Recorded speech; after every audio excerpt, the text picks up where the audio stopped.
Good morning. I'm Kayla Mendez and welcome to the Veterans Memorial webcast. Today we have Isabela Garcia with a local news story, Dariela Cordova with a national news story, and Hector Cantu with our sports story of the week. Thank you, Kayla. According to Mark Regan, staff writer of the Brownsville Herald, the Hidalgo County District Attorney Office will be meeting with the family of the late Texas Department of Public Safety trooper, Moses Sanchez, to talk about whether the pursuit of the death penalty for the man accused of shooting.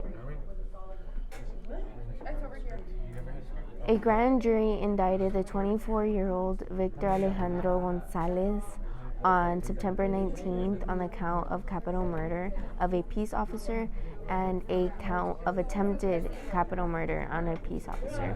Gonzalez, an Edinburgh resident, is accused of shooting Sanchez, 48, on April 6th after he fled a car crash and the trooper responded to North 10th Street and Freddie Gonzalez Drive in McAllen. Gonzalez has been shot twice, once in the shoulder and once in the head. The suspect is also accused of shooting two Edinburgh police officers who eventually apprehended him east of Monmouth Road and State Highway 107. Neither officer was injured and the police recovered.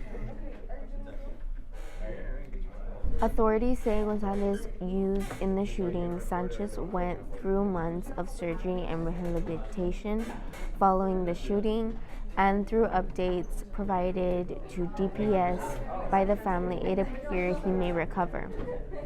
Unfortunately, he died on October 24th following his surgery.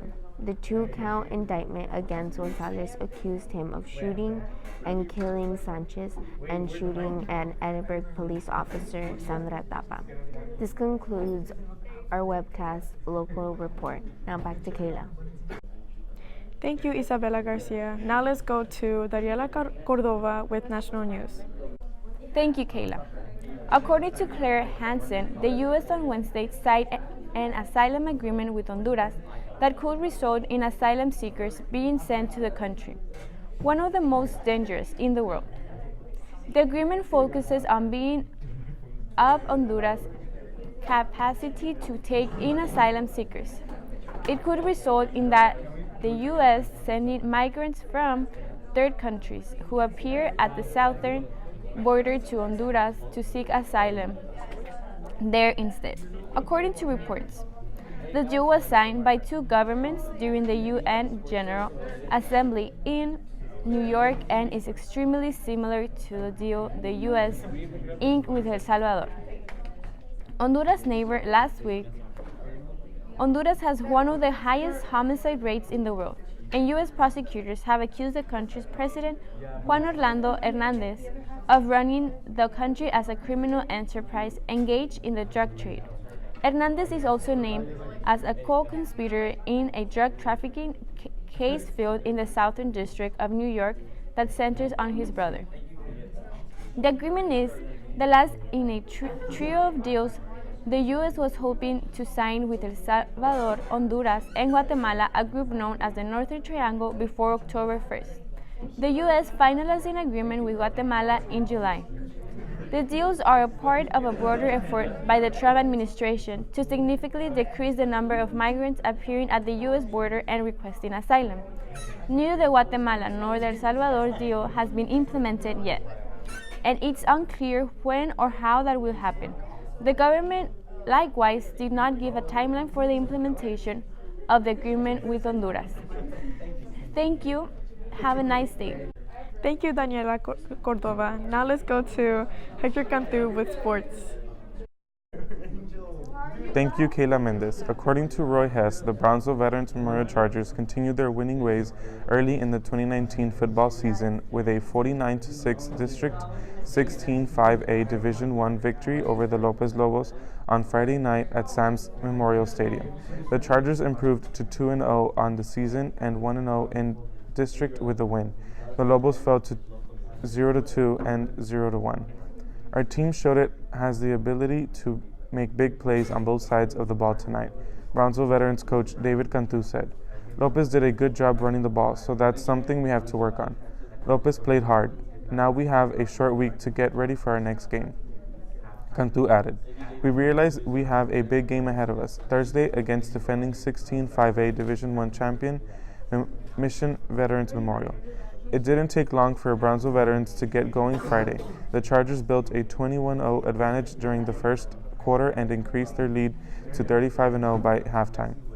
It became 8-0 on the third play of the game when Chargers quarterback Liam Longoria scrambled 79 yards for a touchdown with only 58 seconds gone. There was a Lopez penalty on the extra point, so the Chargers' Marlon Montelongo ran in two conversions for 2 points with 11-2 showing on the opening period. Montelongo's 1-yard touchdown run at the 7:02 mark of the period made it 14-0. The score was set up by a 23-yard return of a Lopez fumble to the Lopez 1-yard line. Brownsville veterans Thomas Peña recovered a blocked Lopez punt in the end zone for a touchdown with 5:16 to go in the opening period, and it was 21-0 following Pablo Peña's extra point. The second quarter was more of the same for the Chargers. Montelongo scored on a 48-yard run at the 6:54 mark of the period before a wide-open Mauricio Garza caught a 49-yard touchdown bomb from Longoria with 3:46 left in the half. Peña added both extra points. It was 35-0 at intermission. The lead soon became 42-0 as the Chargers' Elijah Maston caught a 7-yard touchdown pass from Longoria at the 8:51 mark of the third period.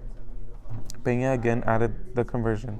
Lopez took its second possession of the third quarter and marched 79 yards in 13 plays to score a touchdown and make it 42-6 when Chris Reyes went in from 3 yards out with 1:36 to go in the period. Maston scored Brownsville veterans' final touchdown for a 49-6 cushion when he was on the receiving end of a 66-yard scoring pass from Longoria with 1:19 left in the third quarter. Peña's kick made it 49-6. That concludes our sports news of the week. Now back to Kayla. Thank you, Hector Cantu. This concludes our Veterans Memorial webcast. Thank you. Have a great day.